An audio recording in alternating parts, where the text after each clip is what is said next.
बिस्मिल्लाहिर्रहमानिर्रहीम। अस्सलाम वालेकुम दोस्तों, उम्मीद करता हूँ कि आप सब खैरियत से होंगे। Welcome to my channel Fahad medical. आज की वीडियो में मैं आपके साथ शेयर करने जा रहा हूँ कि अगर किसी पेशेंट को मोशन लग जाते हैं तो मोशन को फौरी तौर पर किस तरह से कंट्रोल किया जा सकता है, मेडिसिन के साथ या फिर किसी इन्फ्यूजन के साथ। आज की वीडियो आपके लिए नहायत इंपॉर्टेंट होने वाली है। आपने वीडियो को फुल वॉच करना है, आपने स्किप नहीं करना। शुरू से लेकर एंड तक देखिए, क्योंकि ये बहुत ही सेंसिटिव चीज़ें होती हैं। अगर इनमें से कोई एक चीज़ भी स्किप हो जाए तो आपका जो ट्रीटमेंट है वो डिस्टर्ब हो सकता है। तो आगे बढ़ने से पहले जो मेरे चैनल पर न्यू है वो इस चैनल को ज़रूर सब्सक्राइब कर लें, क्योंकि इस चैनल पर आपको तमाम हर किस्म की बीमारियों की डिज़ीज़ के ट्रीटमेंट के हवाले से या फिर डिज़ीज़ की प्रिकॉशंस के हवाले से या फिर किसी मेडिसिन की इंफॉर्मेशन के हवाले से आपको हर किस्म की मालूमात जो है वो यहाँ पर आपको मिल सकती हैं। तो चलते हैं, बात करते हैं कि अगर किसी पेशेंट को बहुत ज़्यादा मोशन लग गए हैं, मैदे में दर्द हो रहा है, पेट में दर्द हो रहा है, तो उसका जो अर्जेंट बेसिस पर आपने ट्रीटमेंट करना होता है वो कौन सा हो सकता है। यानी कि मिसाल के तौर पर अगर आपके पास एक पेशेंट आता है, उसको वॉमिटिंग भी है और मोशन भी है, लेकिन उसने बहुत सारी मेडिसिन यूज़ की हैं, लेकिन मेडिसिन यूज़ करने के बाद और ट्रीटमेंट करवाने के बाद भी उनके जो मोशन है वो अभी तक कंट्रोल नहीं हुए, और उनकी जो वॉमिटिंग है या फिर दिल का ख़राब होना या फिर कै का आना, इस तरह के तमाम जो मामूलात होंगे उनमें हम इस ट्रीटमेंट का इस्तेमाल कर सकते हैं। सबसे पहले मैं बात करता हूँ इन्फ्यूजन फ्लैजल की। फ्लैजल इन्फ्यूजन जो कि एक नहायत ही अच्छा इन्फ्यूजन होता है। 100 ml की ये छोटी सी एक ड्रिप होती है। इसका फार्मूला जो होता है वो मेट्रोनिडाज़ोल होता है। ये आपने पेशेंट को IV देनी होती है।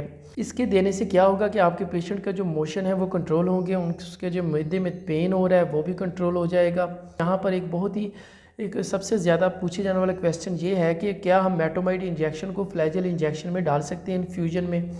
तो आप बिल्कुल डाल सकते हैं, इसमें कोई किसी किस्म का रिएक्शन नहीं है। बाकी हर मेडिसिन का कोई ना कोई रिएक्शन होता है जिसकी वजह से साइड इफ़ेक्ट्स जो है वो सामने आते हैं, लेकिन मोस्टली टाइम इसके यूज़ करवाने के बाद कोई ऐसा साइड इफ़ेक्ट अभी तक सामने नहीं आया जिससे पेशेंट को बहुत ज़्यादा एलर्जी हो रही हो या फिर कोई और रिएक्शन हो जाता हो।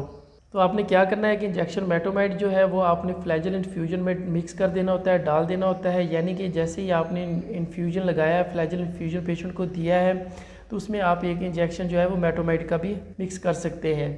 ये आपने पेशेंट को लगा देनी होती है, और इसका इस्तेमाल ये डिपेंड करता है कि पेशेंट की जो नोयत है, पेशेंट की डिज़ीज़ की जो नोयत है वो किस हद तक सवेर है। ये बाज़ का सुबह शाम भी लगानी पड़ सकती है, बाज़ का 2 दिन तक भी जारी रखी जा सकती है। इसके साथ कुछ मेडिसिन होती हैं जो आपने इस्तेमाल करवानी होती है।